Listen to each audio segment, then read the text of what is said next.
देखो, विद्युत चुम्बकीय तरंग तो पहले ही पढ़ा चुके हैं। विद्युत चुम्बकीय तरंग क्या होती है? मैक्सवेल ने बताया था कि जब एलसीआर सर्किट में दोलन होता है, बेसिकली केवल एलसी सर्किट, तो इसके ऑसिलेशन से जो विद्युत ऊर्जा है वो परिपथ के चारों ओर क्या होती है?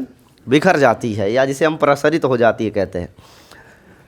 परिपथ के चारों ओर ऊर्जा तब प्रसरित होती है जब इस दोलन की आवृत्ति क्या हो? बहुत उच्च हो, मेगा साइकिल में हो।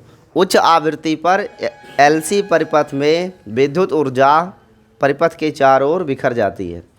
ये बिखरी हुई ऊर्जा जिस रूप में आगे बढ़ती है उसे ही कहते हैं विद्युत चुम्बकीय तरंग। ये मेरा कथन नहीं है, किसका कथन है? मैक्सवेल का है। और फिर मैक्सवेल ने उसे एक्सपेरिमेंट द्वारा प्रूव करके दिखाया भी। ठीक है, तो विद्युत चुम्बकीय तरंग की जो ओरिजिन है, वो स्रोत है, वो स्रोत क्या है? एलसी दोलित्र परिपथ, यानी एलसी ऑसिलेशन सर्किट।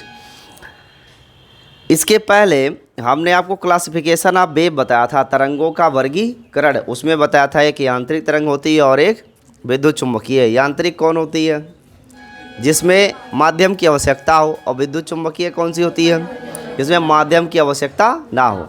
जिनमें माध्यम की आवश्यकता होती है उसमें माध्यम के कण की सहायता से ऊर्जा आगे बढ़ती है, और जहाँ माध्यम की आवश्यकता नहीं होती वहाँ ऊर्जा डायरेक्ट एक सोर्स से दूसरे सोर्स तक ट्रांसफ़र होती है with the speed of light, प्रकाश की चाल से। बात स्पष्ट है? जो यांत्रिक तरंगे थी उन्हें कितने कैटेगरी में डिवाइड किए थे? दो, एक अनुप्रस्थ और एक अनुदैर्ध्य। वो भी किस आधार पे? कि जब ऊर्जा माध्यम में आगे बढ़ती है तो अगर माध्यम के समांतर, माध्यम के कण ऊर्जा की दिशा के समांतर गति करेंगे तो उसका नाम होगा अनुदैर्ध्य तरंग। और अगर माध्यम के कण ऊर्जा की गति की दिशा के लंबवत गति करते हैं, जैसे डोरी की तरंगे, तो उसे क्या कहा जाता है? अनुप्रस्थ कहते हैं। ठीक है, तो आज हम लोग क्या पढ़ने वाले हैं? विद्युत चुम्बकीय तरंग का डेफिनेशन नहीं, विद्युत चुम्बकीय तरंग का स्पेक्ट्रम, कि कितने रेंज तक हमको विद्युत चुम्बकीय तरंग मिलती है। इसमें से 6 कैटेगरी यहाँ आपके सामने है। ये 6 के 6 क्या हैं? विद्युत चुम्बकीय तरंग का हिस्सा हैं, स्पेक्ट्रम का हिस्सा है। उसमें से पहले कौन सी है? गामा किरणें। दूसरा कौन सा? यक्स किरणें। तीसरा अल्ट्रावायलेट यानी परावैंगनी किरणें। उसके बाद दृश्य प्रकाश, फिर अवरक्त, माइक्रो तरंगे और रेडियो वेव। इसमें से एग्ज़ाम में प्रश्न पूछा जाता है। पहला क्वेश्चन पूछा जाएगा कि सबसे छोटी तरंग दैर्ध्य वाली तरंग है, सबसे छोटी तरंग दैर्ध्य वाली तरंग। तो इस पूरे स्पेक्ट्रम में सबसे कम तरंग दैर्ध्य किसका है? गामा का, 10⁻14 मीटर। सबसे छोटी तरंग दैर्ध्य वाली तरंग कौन सी है? गामा किरणें हैं। और सबसे बड़ी तरंग दैर्ध्य रेडियो, 10⁻4। 10⁻4 मतलब समझते हो ना, लगभग 10 किलोमीटर तरंग दैर्ध्य इसकी होती है।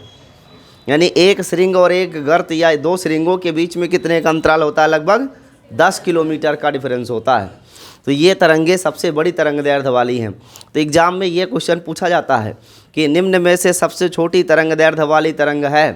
तो सबसे छोटी तरंग दैर्ध्य गामा किरण की, सबसे बड़ी तरंग दैर्ध्य रेडियो तरंग की। जानकारी स्पष्ट हुई? फिर एग्जाम में क्वेश्चन पूछता है उच्च आवृत्ति वाली तरंग है। उच्च आवृत्ति यानी जिसकी आवृत्ति सबसे ज़्यादा हो। तो सबसे ज़्यादा आवृत्ति इस स्पेक्ट्रम में किस भाग में दिखाई दे रहा है?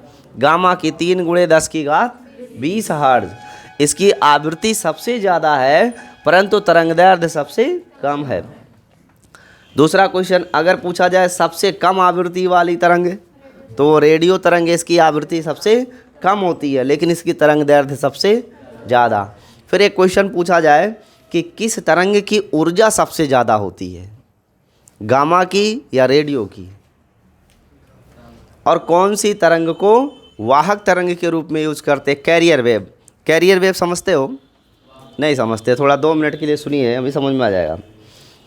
देखो, जैसे हम यहाँ बोल रहे हैं, आवाज़ आपको सुनाई दे रही है। ये कौन सी तरंग है? श्रव्य तरंग है ना, लेकिन ये यांत्रिक है, माध्यम के द्वारा आप तक जा रही है।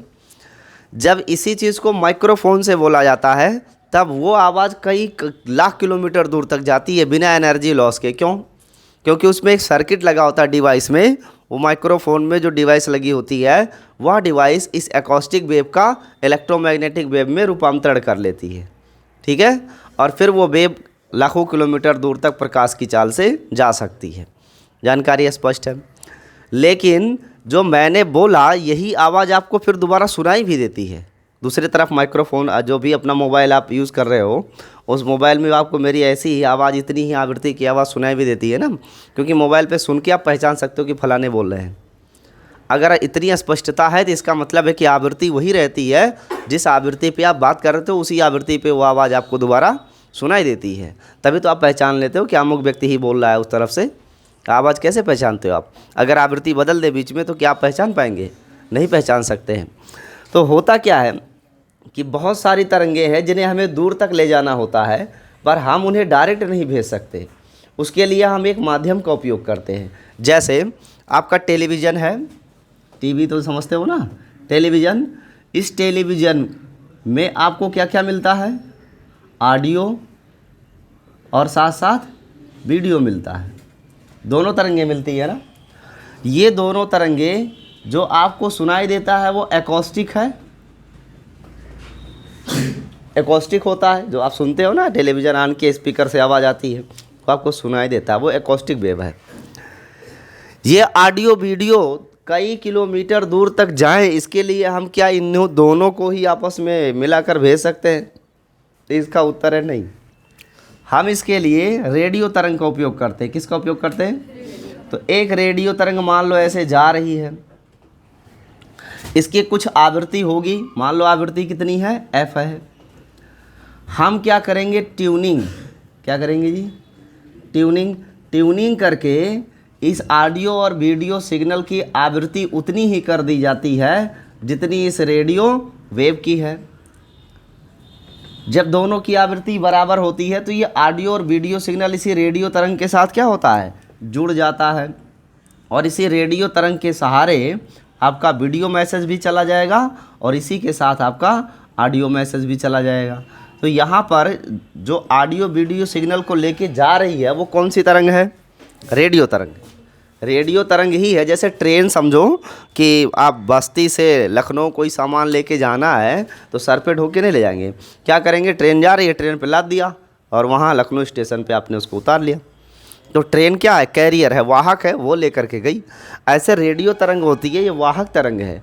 इसी का उपयोग ज़्यादातर करते हैं आपके टेलीविज़न सिग्नल में, इसी का उपयोग किया जाता है। रेडियो तरंग आगे जा रही होती है, उसी रेडियो तरंग के ऊपर ऑडियो और वीडियो सिग्नल को जोड़ दिया जाता है। तो रेडियो तरंग के साथ साथ ऑडियो सिग्नल और वीडियो सिग्नल भी चले जाते हैं। बाद में आपके इस डिवाइस के अंदर कंपोनेंट लगे होते हैं, वो ऑडियो और वीडियो सिग्नल को अलग अलग कर लेता है। ठीक है। तो रेडियो तरंगे वाहक तरंगों का भी काम करती हैं, ये अन्य तरंगों को अपने साथ लेकर के आगे जा सकती है। जानकारी स्पष्ट हुआ? तो यहाँ से पहला क्वेश्चन क्या पूछा जाएगा? सभी प्रश्न एक एक लाइन में जल्दी जल्दी लिखिए।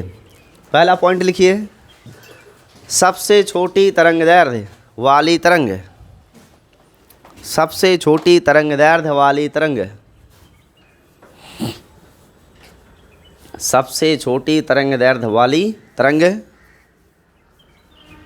सबसे छोटी तरंगदैर्घ्य वाली तरंग। सामने लिखेंगे गामा किरणें, गामा किरणें, सबसे छोटी तरंगदैर्घ्य वाली तरंग। ठीक सामने लिखेंगे गामा किरणें। ठीक है। तो गामा की तरंगदैर्घ्य सबसे कम होती है। दूसरा पॉइंट लिखिए, नंबर 2, सबसे बड़ी तरंगदैर्घ्य, सबसे बड़ी तरंगदैर्घ्य वाली तरंग, सबसे बड़ी तरंगदैर्घ्य वाली तरंग, सबसे बड़ी तरंगदैर्घ्य वाली तरंग। ठीक सामने लिखेंगे रेडियो तरंग,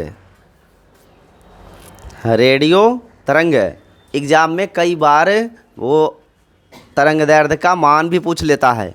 तो रेडियो तरंगदैर्घ्य की वैल्यू कितनी होती है? लगभग 10⁴ मीटर, यानी कितने से शुरू होता है?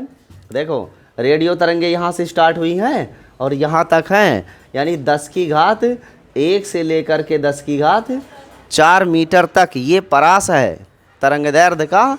प्रास है 10 की घात 1 से लेकर 10 की घात 4 मीटर तक कौन सी तरंग पाई जाती है?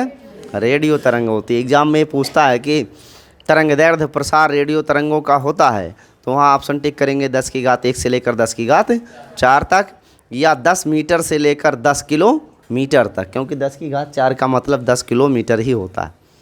ठीक है, यस।